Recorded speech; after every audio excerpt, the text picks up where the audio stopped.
When people think of Princess Diana, they usually picture her as the people's princess, a woman who redefined what it meant to be royal by connecting with everyday people in a way that felt real and heartfelt.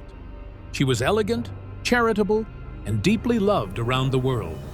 But even with all that admiration, she didn't hold certain traditional royal powers, like the power to grant royal warrants. That might sound surprising, especially since she was one of the most visible and beloved members of the royal family. But the reason for that has more to do with the rules and roles within the monarchy than with popularity or public opinion. Like we said, basically, it's an official recognition that a business supplies goods or services to the royal household. It's a kind of royal stamp of approval, and it's a huge deal for companies. Getting one means you can put that prestigious crest on your product packaging and marketing. Think tea brands, tailors, or even cleaning products that supply the Queen, the King, or the Prince of Wales. But here's the catch. Only senior royals who are considered working royals and who head their own households are usually granted the power to issue these warrants. It's a tradition, and like many royal traditions, it doesn't change easily. Princess Diana, despite being married to the heir to the throne, Prince Charles, didn't have that kind of authority. Even during her marriage, her position was more symbolic than administrative. She represented the monarchy at events, supported charities, and worked on important causes. But she wasn't considered a working royal in the sense that she managed her own royal household in the way the monarch or the Prince of Wales did. And after her separation and eventual divorce from Prince Charles, she was even further removed from the inner workings of royal protocol. Her title changed from Her Royal Highness to Diana, Princess of Wales, and with that came a step back from official royal duties and the privileges that come with them. Another important factor is that the power to grant warrants is about consistency and long-standing royal support. Warrant holders need to have provided goods or services for a number of years, and the royals who grant them are expected to be stable, long-term figures within the monarchy. Diana, although iconic and impactful, wasn't in that kind of position. Her role shifted dramatically after her split from Charles, and she didn't hold an official capacity within the royal system that involved this type of administrative duty.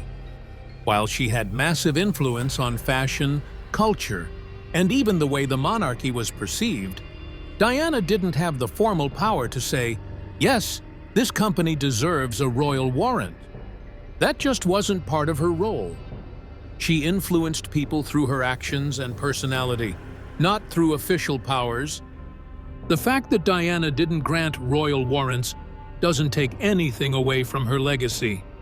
She changed the royal family from the inside out in her own way, by being approachable, compassionate, and incredibly human. But when it comes to the formal stuff like royal warrants, she was never in the position to handle that side of royal life. That was left to the more traditionally working royals, like the monarch or the Prince of Wales, who had the structure, staff, and responsibilities that came with such privileges. So how are William and Kate now beside the warrant issue? The next chief couple. Prince William and Princess Kate, now officially the Prince and Princess of Wales, have really stepped up in their royal roles over the last few years. With King Charles now on the throne and Prince Harry largely removed from the royal spotlight, William and Kate have taken center stage as the future of the British monarchy. What's interesting is how they're blending traditional royal duties with a more modern and relatable approach. They're not just showing up for ribbon cuttings and banquets. They're championing real causes that matter to people, especially younger generations. William has really carved out a niche for himself when it comes to environmental issues. He launched the Earthshot Prize, which is a massive initiative to help find and fund solutions to the planet's biggest problems. It's not just talk either. He's gotten global leaders, scientists, and innovators involved. And it's showing that the royal family can still be a powerful platform for real-world change. He's also stayed committed to mental health awareness, something he and Kate have both been passionate about since their early royal days. His work with campaigns like Heads Together and Shout is helping to make conversations about mental well-being more mainstream. Kate, on the other hand, has been laser-focused on early childhood development.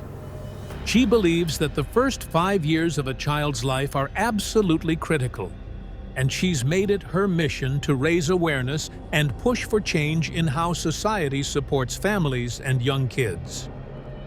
Her Royal Foundation Center for Early Childhood is doing some serious research and outreach to make that happen.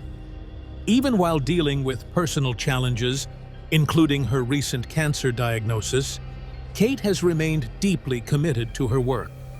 It's been really inspiring to see how gracefully she's balanced her own health with her public role. As a couple, William and Kate are also setting a tone for a more down-to-earth monarchy. They're very hands-on parents to Prince George, Princess Charlotte, and Prince Louis, and they're often seen doing school runs or family outings. They've made it clear that their kids come first, and they're trying to give them as normal a childhood as possible. Well, as normal as you can get when you're growing up in a palace. They're showing that it's possible to fulfill royal duties while still being present and grounded as a family. Their public appearances are also more personal and meaningful these days. Whether it's visiting local communities, attending memorial services, or supporting health workers and educators, they make an effort to connect with people. And they don't shy away from tough topics. Kate has talked openly about the challenges of parenting, and William has shared how being a father changed his perspective on mental health and grief. That kind of honesty makes them feel more approachable and real, even with all the formality that still surrounds the royal institution. Of course, not everything has been smooth sailing. The tensions with Prince Harry and Meghan Markle have cast a shadow over the royal family in recent years. There's been a lot of speculation about broken relationships, particularly between William and Harry. And while William has kept mostly quiet about it publicly, it's clear that it's been difficult. Kate has also been reportedly heartbroken over the strain, especially since she once had a close bond with Harry. But rather than get pulled into public drama, the couple has kept their focus on their work and their family. Looking ahead, it's obvious that William and Kate are being groomed for the top roles in the monarchy. They're already acting like the unofficial leaders of the firm, especially when King Charles had to step back temporarily for health reasons. The public seems to trust them, and they've got a strong, steady presence that gives people hope for the future of the monarchy. They're not trying to be celebrities or influencers. They're trying to be responsible leaders who understand the changing world around them. Prince William and Princess Kate are doing a remarkable job juggling their royal obligations with their personal lives. They've modernized their roles without losing sight of tradition, and they've earned a lot of respect in the process.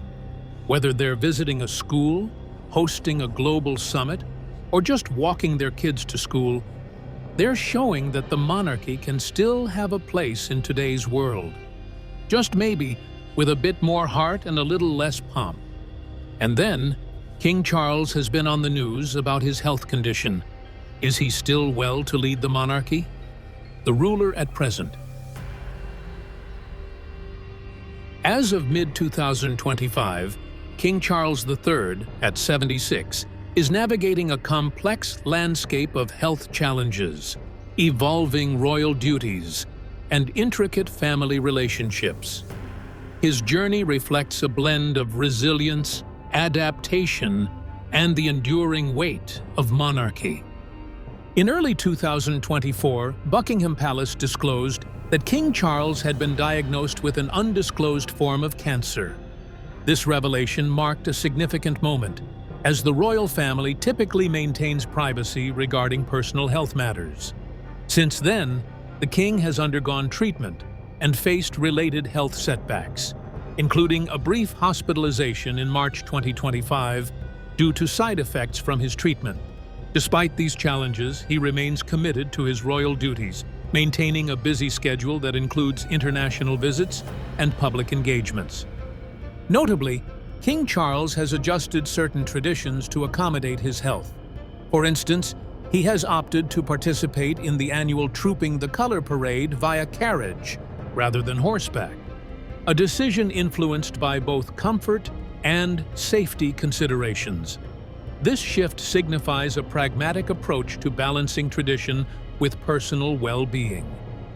King Charles continues to fulfill his constitutional and ceremonial roles, representing the UK and the Commonwealth on the global stage. His engagements encompass state visits, ceremonial duties, and support for charitable initiatives. The King's dedication to his responsibilities underscores his commitment to the monarchy and public service. In addition to his official duties, King Charles is involved in various charitable endeavors, reflecting his long-standing interests in environmental conservation, youth empowerment, and community welfare.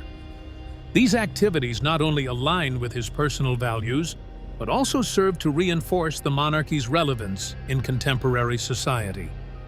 The relationship between King Charles and his son, Prince Harry, remains a focal point of public and media attention. Tensions between the two have been well documented, with public statements and media portrayals contributing to a strained dynamic. Despite these challenges, there have been reports suggesting a potential for reconciliation, though the prospects remain uncertain. Queen Camilla, while supportive of her husband, has maintained a position of neutrality in the ongoing family discussions. Her approach reflects a desire to avoid further complicating the situation and to focus on her own roles and responsibilities within the royal family. As King Charles navigates the complexities of health, duty, and family, his leadership in 2025 is characterized by adaptability and a steadfast commitment to his role. The evolving dynamics within the royal family and the king's personal health journey will undoubtedly shape the future of the monarchy in the years to come.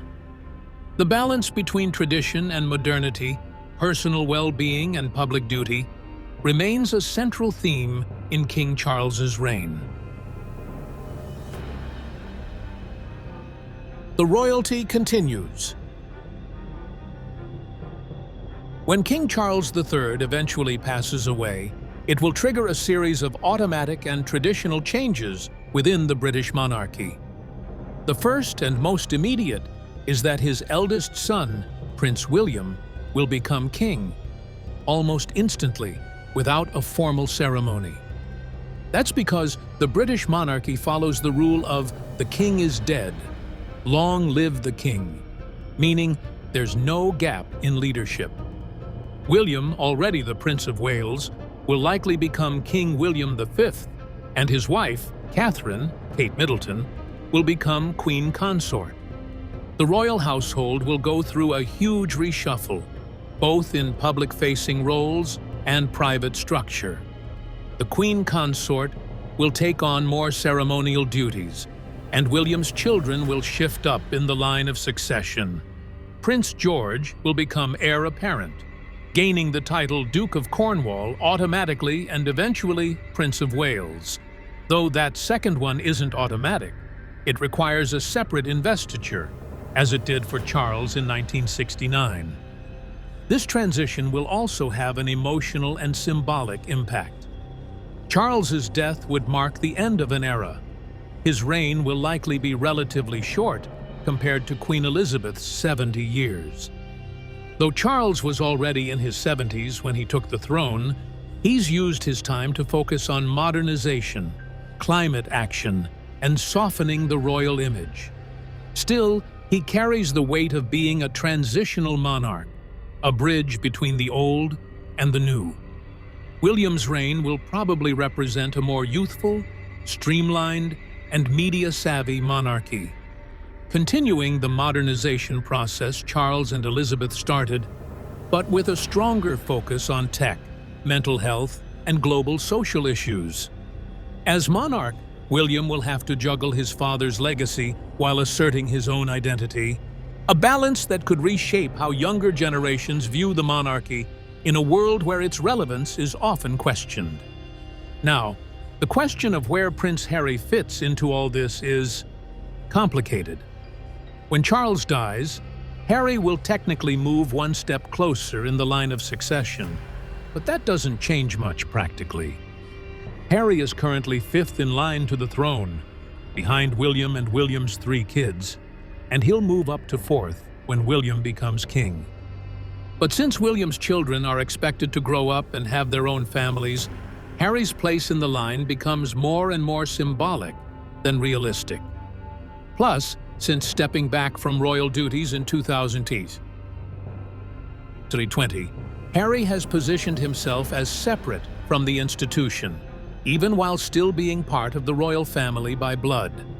It's unlikely he'd take on any formal royal roles again, especially under William's reign, unless there's a major reconciliation and redefinition of roles. The tension between Harry and the rest of the royal family may become more pronounced, or perhaps mellow out, after Charles's passing. Charles has reportedly maintained a more diplomatic and quiet relationship with Harry, even amid public fallout from the Oprah interview, the Netflix series, and Harry's memoir, Spare. William, on the other hand, seems to have taken things more personally, and many royal watchers believe his leadership as king would leave less space for a half-in, half-out royal like Harry. So in all likelihood, Harry will remain in his California-based, semi-exiled position, focusing on philanthropic work and media projects. His children, Archie and Lilibet, do have royal titles, prince and princess, but they aren't likely to perform royal duties, attend official events regularly, or be part of the firm's core. In terms of the broader monarchy, Charles's death could also push the institution further toward a slimmed-down version. This concept, fewer working royals, less spending, and more transparency, has been quietly developing over the last decade. William and Kate represent the future of this model. Their focus on direct, meaningful causes and accessible public appearances helps reshape what royalty looks like in the 21st century. King William will likely build a monarchy that appeals more to modern sensibilities, potentially cutting loose minor royals from state funding and roles. That could mean cousins like Princess Beatrice, Princess Eugenie, and even Prince Edward's kids will fade further from the public eye. King Charles's passing will cause more than just a shift in titles. It'll mark a deeper generational handoff. William will step into a spotlight he's been groomed for his whole life, and the monarchy will adapt once again, trying to find its place in a world that keeps evolving faster than tradition can always follow. As for Prince Harry, he'll always be part of the royal story, but increasingly on his own terms, and likely at the edge of the page rather than the center. The royal family has always been a symbol of continuity, but every transition also reveals its fragility. What happens after Charles will tell us a lot about whether this ancient institution still has a place in the modern age, and what kind of future William, Kate, and the rest are ready to build. That's it for our royal family updates. Thanks for watching, and subscribe to the channel for more.